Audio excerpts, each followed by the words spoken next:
dito mga kalodi, hindi lang po ang mga bata ang naglalaro, pati po ang mga mamis. Kaya sila ay kung sino ang manalo sa kanila mga kalodi at pagkatapos nila ikakabit po yung mga baso, sila po ay kumikinding ka. Sa ganitong laro mga kalodi, kapag nasa actual ka na talagang natataranta ka, siyempre naman no, kahit paano talaga kahit sa mga bata itong mga event, pero dahil ikaw ay mami, ang isip mo talaga, lagi kang nagmamadali. Dahil para ipanalo mo ang inyong team, pero minsan nga wala man tayong magagawa kapag dumating talaga ang time.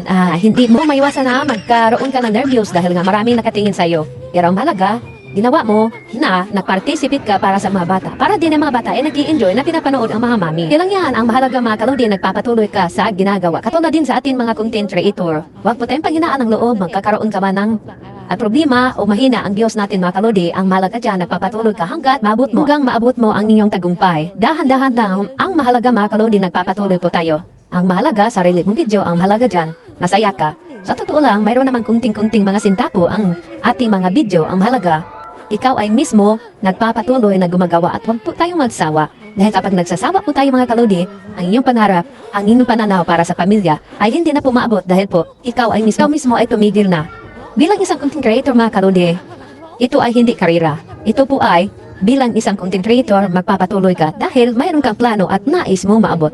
Pero mga kalodi, walang nauna, walang nahuli. Ang mahalaga dyan, nagpapatuloy ka kahit ilang bisis po tayo nadapa.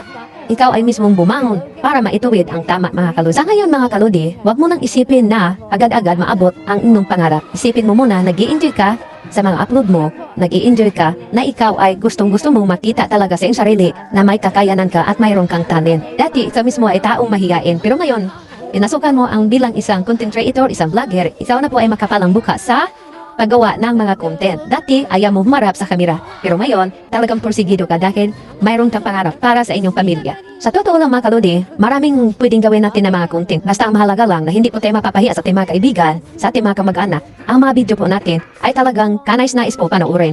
Marami ngayon na mga video mga kalodi na para maparami lang ang kanilang views, ginawa nila ang hindi maganda at hindi talaga dapat panoorin sa mga anak o sa mga kamag-anak. Dapat ang mga minsan mga kalaswaan na po mga ginagawa nila, no? Marami namang mga couples ngayon talaga gumagawa ng mga content ay maganda panoorin. Marami rin ngayon na mga couples mga kaludi na gumagawa ng mga content na nakakadismaya talaga, no? Malaswa. Marami namang nanonood sa atin, lalo na ang mga anak mga kaludi. Sila naman ay mga silent viewers lang.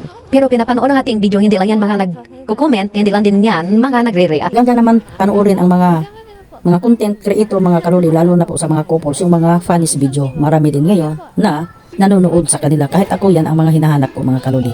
Mayroon din mga couples ngayon na mayroon ngang sinasabi kong kalaswaan. Kaya kung maaari lang mga kalodi, kagawa po tayo ng video na parental guidance. Happy lang po tayong gumawa ng mga content mga kalodi. Maraming salamat Luzon, Visayas at Mindanao, lalo na po sa ibang bansa ng ating mga kasamahan. Maraming salamat. To God be the glory. Thank you so much sa lahat ng nanonood. Bye bye!